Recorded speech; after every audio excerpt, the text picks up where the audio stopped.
The sun cast its afternoon glow over the dusty playground. Children's laughter and shouts filled the air, but amidst the joy, a group of kids had cornered a boy. He sat on the ground, bruises on his face and his knee, his eyes welling up with tears. The group of children, aged around 10 to 12, formed a circle around him, their faces twisted in cruel grins and laughs. One of them threw leaves at the boy, giggling. "Ha ha ha, look at him. Ha ha ha." Another said, "You deserve it." Another said, "Where is your father?" The boy remained silent, his eyes cast downward. The group began to walk around him in a circle, hitting his head with their hands, throwing dirt, leaves, and trash at him. Their laughter echoed through the playground. One of the children asked, "He, don't you know where your father is? Call him to help you." Another said, "How will he know? His mother even left him." Another said, "You deserve it," and kicked him. The boy who was kicked, sitting and getting bullied didn't even say anything. He just sat silently with sobs and looked down. Another girl took a very scary caterpillar on a stick and said, "Look, I brought a gift for you." The boy looked up, very afraid, but didn't say anything. That child threw the caterpillar into his hair. Every child started laughing and saying, "You. Ah."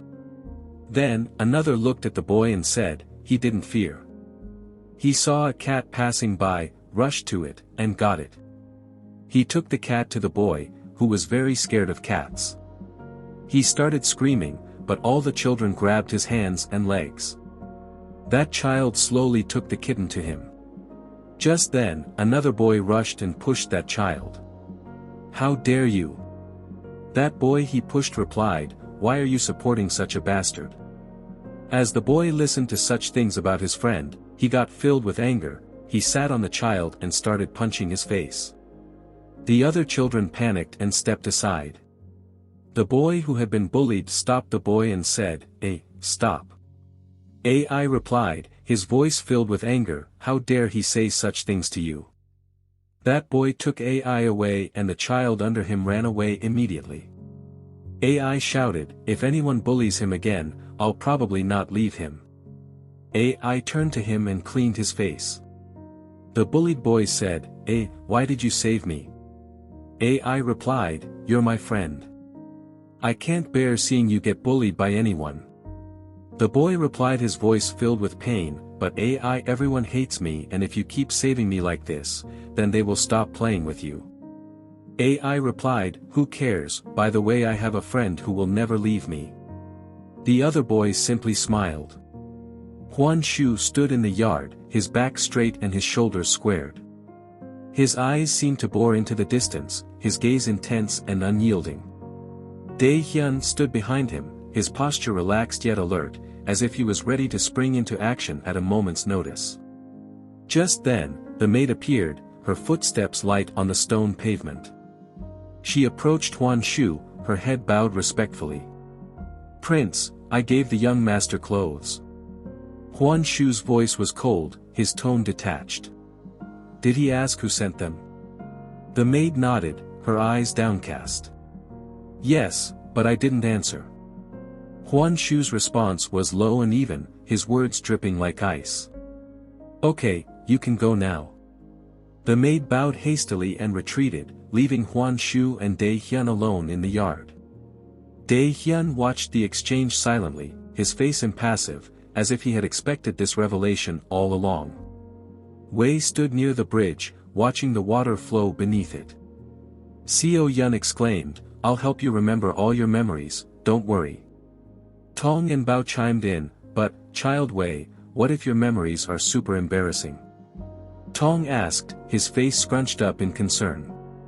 Bao added, "Yeah, what if you remembered something like, what you used to wear?" Bao's eyes sparkled with mischief. Seo Yun reassured me, "Don't worry, Wei, I'll be here to support you, and laugh at your funny memories." As they continued to chat, I zoned out and saw the water flowing beneath it and thought, hey, maybe if I dive into the water, I'll swim my way back to my own time period. Yeah, I know, it was a genius plan, not Without warning, I took a deep breath, shouted, "Cannonball!" in my head, at least, and jumped into the water, only to faceplant into the shallow water. Co Yun's voice echoed through the air, "Ah, Wei. What in the world?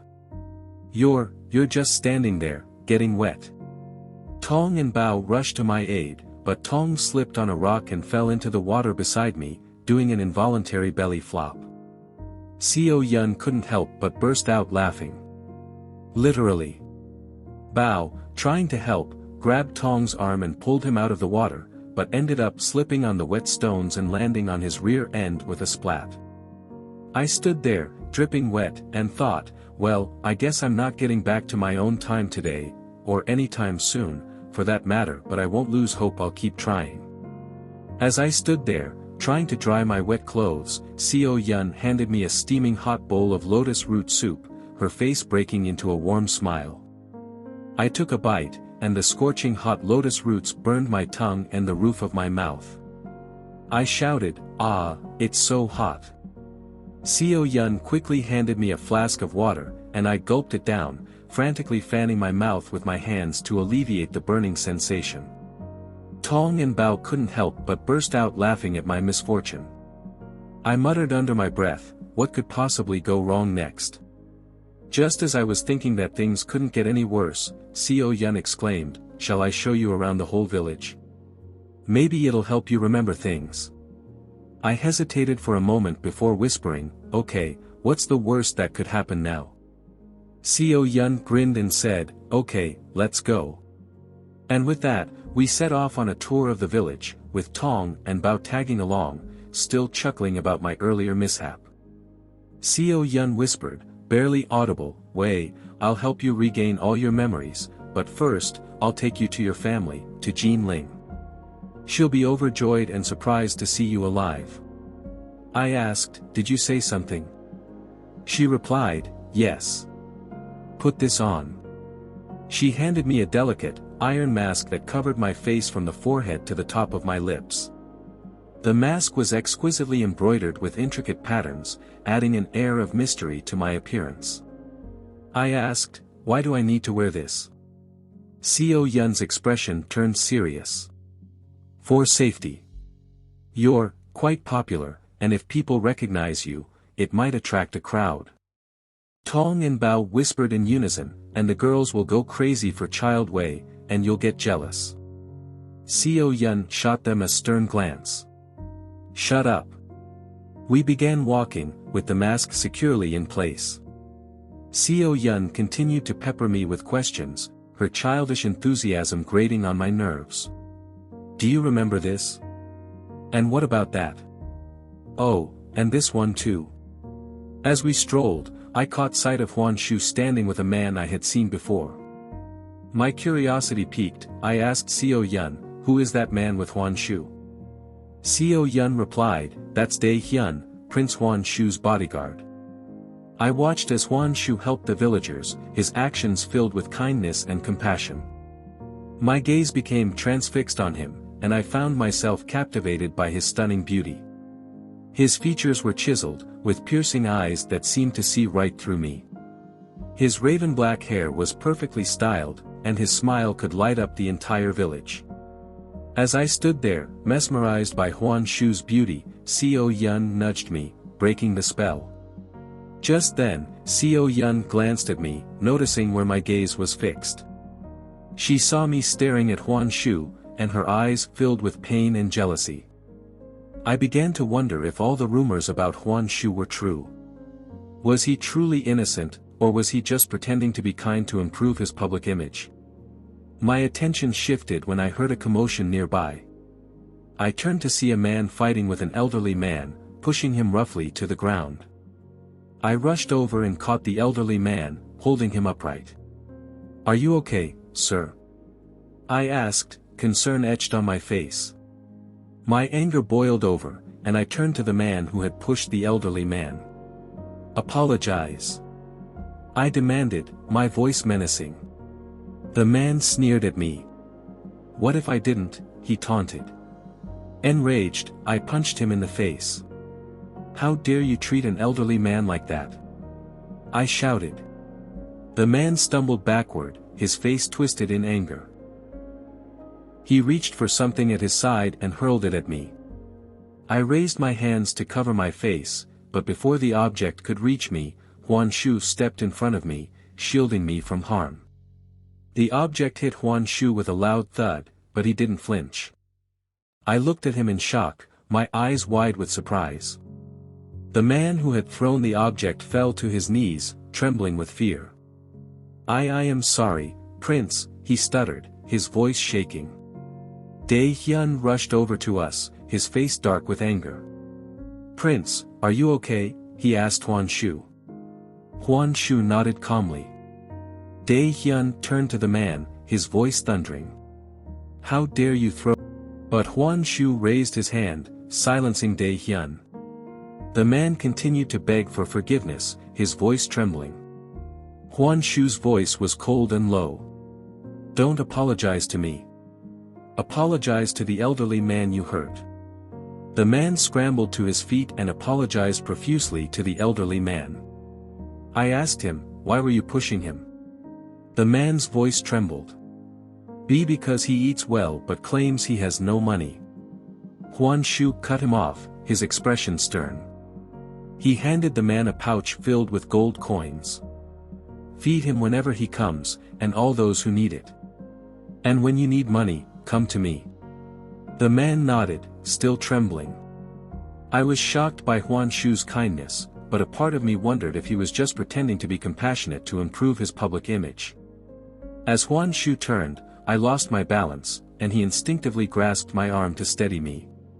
However, my iron mask slipped off, hitting the ground with a faint clatter. The sudden noise caught everyone's attention, and a collective gasp echoed through the crowd. A man's voice exclaimed, "It's Child Wei, he came back, he is alive." The murmurs and whispers spread like wildfire, and soon, a sea of faces surrounded me. People began to close in, asking, "How are you, Child Wei?" and "We've missed you so much." I stood up, trying to regain control of the situation, but the crowd only grew thicker. Huan Shu, Tong, Bao, and Xiao Yun were pushed aside as the throng of people pressed in around me. I felt overwhelmed, exhausted, and on the verge of fainting. Just as I thought I might collapse, someone grasped my arm, pulling me out of the crowd. I looked up, ready to lash out at whoever was holding me, but my anger faltered as I stumbled. The world around me spun, and I felt myself falling. Strong arms caught me, holding me upright against a warm, solid chest. I pushed against the wall of muscle, trying to free myself, but the arms only tightened around me. I tilted my head back, ready to scream, and that's when I saw it's Huan Shu. His eyes locked onto mine, and I felt a jolt of electricity run through my veins. We were inches apart, our faces so close, our lips just a centimeters far. I could feel the warmth of his breath on my skin. The world around us melted away, leaving only the two of us, suspended in a sea of silence. But as the voices of Tong and Bao echoed through the air, Huan Shu's expression changed. He released my arm, and I stumbled backward, my back hitting the cold stone wall of a nearby house.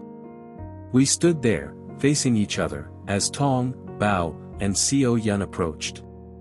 "Child Wei, we were so worried about you," Tong and Bao exclaimed in unison. Xiao Yun rushed to my side, grasping my arm.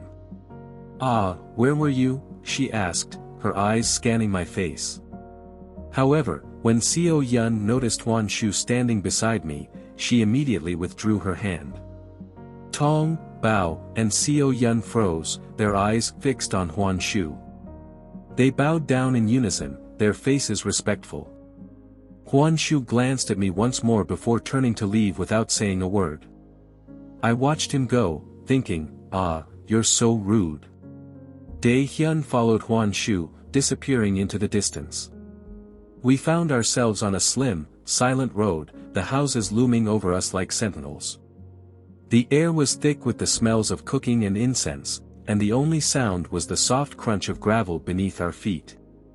The road stretched out before us, a narrow ribbon of stone that wound its way between the houses. Xiao Yun whispered urgently, we've already wasted so much time. Now, I'll take you to Jin Ling. She tugged on my arm, her eyes sparkling with determination. I turned to her, noticing that she was muttering to herself. What are you saying? I asked, curiosity getting the better of me. Xiao Yun's face scrunched up in concentration. Wei, I have to take you somewhere. Please, just come with me. I hesitated, feeling exhausted. I'm already tired, Xiao Yun. Xiao Yun's expression turned pleading, her big brown eyes welling up with tears. Please, Wei. Please. Her childish face and behavior were impossible to resist. I sighed, relenting. Okay, fine. But hurry up, I'm tired. Let's go. Bao and Tong, who had been quietly observing our exchange, chimed in unison, yeah, let's get moving. We don't want to waste any more time. They high-fived each other, their goofy grins infectious. We set off, navigating through the narrow, winding streets of the village. The streets were lined with tiny shops and stalls, their colorful awnings and signs creaking in the gentle breeze. The air was thick with the smells of street food, incense, and fresh produce. As we walked, I asked Xiao Yun, why are we taking this route? It's so tiny and cramped. Xiao Yun shot me a knowing glance. If I don't take you through these back streets, we'll end up in the market area, and people will recognize you. Do you want that? Especially since you lost the mask I gave you. I shook my head, remembering the chaos that had erupted earlier. No, let's avoid that. Xiao Yun nodded, a mischievous glint in her eye. Good choice. Now, let's hurry up before we get lost in these alleys. Bao and Tong, who were walking behind us, started teasing each other, their banter filling the air. Hey, Tong, you're so slow. You're holding us back. Bao joked. Tong shot back, oh yeah. Well, at least I'm not as clumsy as you. Remember that time you tripped over your own feet? Some time later. As we continued walking, the scenery shifted, and I found myself standing before a rather large house. Unlike the villagers' humble abodes, this residence was spacious and impressive, with a sprawling yard and a serene pond nearby. The house seemed almost isolated, nestled far from the bustling market and village. I turned to Xiao Yun, curiosity getting the better of me. Why are we here? I asked.